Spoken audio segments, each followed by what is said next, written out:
महायुतीतले वाद दिल्लीत नको तर राज्यातच सोडवा. भाजपच्या वरिष्ठ नेत्यांनी सूचना दिल्याची सूत्रांची माहिती. भाजप शिवसेनेतलं नाराजी नाट्य अद्याप मिटलं नसल्याची चर्चा. डहाणूत एकनाथ शिंदेंनी केलेलं वक्तव्य भाजपवर नाही तर उद्धव ठाकरेंवर. उपमुख्यमंत्री कार्यालयाचं स्पष्टीकरण. ठाकरेंचा अहंकार संपवण्यासाठी एकत्र आलोय अशी टीका केल्याचं स्पष्ट. मुंबईतील दिग्गज फाउंडेशनच्या कार्यक्रमाला शिंदे आणि फडणवीसांची हजेरी. अंबानी कुटुंबाचाही सहभाग. अमृता फडणवीसांनी आयोजित केलेल्या कार्यक्रमाला दिग्गजांची उपस्थिती. मुंबईत ठाकरेंसोबत युती करण्यास शरद पवारांची राष्ट्रवादी आग्रही. ठाकरेंसोबत गेल्यास मवियाला फायदा. मतविभाजन टाळण्यासाठी ठाकरेंसोबत जाण्यावर चर्चा.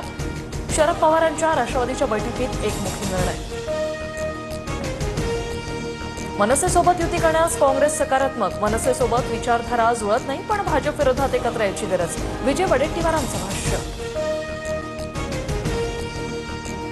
भाजपचे मुंबई अध्यक्ष अमित साटम यांच्या कार्यालयाबाहेर काँग्रेसचं आंदोलन. अस्लम शेख यांना पाकिस्तानची औलाद म्हटल्यानं आक्रमक. काँग्रेस आणि भाजपचे कार्यकर्ते आमने सामने.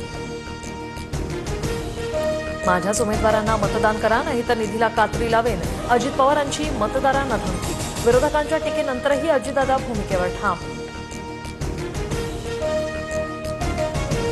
कल्याणच्या अर्णव खैरे प्रकरणात आत्महत्येला प्रवृत्त केल्याबद्दल अज्ञातावर गुन्हा दाखल. मराठी बोलता येत नाही का असं विचारत लोकलमध्ये अर्णवला मारहाण. मानसिक तणावातून अर्णवची आत्महत्या. खर्चाची चिंता करू नका. निवडणूक आयोगाला आम्ही हिशोब देऊ. गडचिरोलीतील प्रचार सभेत चंद्रशेखर बावनकुळेंचं विधान. तर निवडणूक आयोग भाजपचा घरगडी आहे का सुषमा अंधारेंचा सवाल.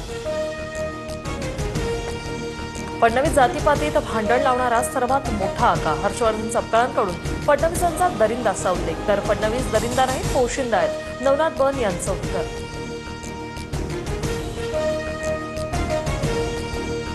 मुंबईत 26/11 आणि पहलगाम हल्ल्यातील मृतांच्या कुटुंबियांचा सन्मान. अमृता फडणवीसांच्या नेतृत्वाखाली दिग्गज फाउंडेशनकडून कार्यक्रमाचं आयोजन. शाहरुख खान, रणवीर सिंग, टायगर श्रॉफ आणि इतर सेलिब्रिटींची उपस्थिती.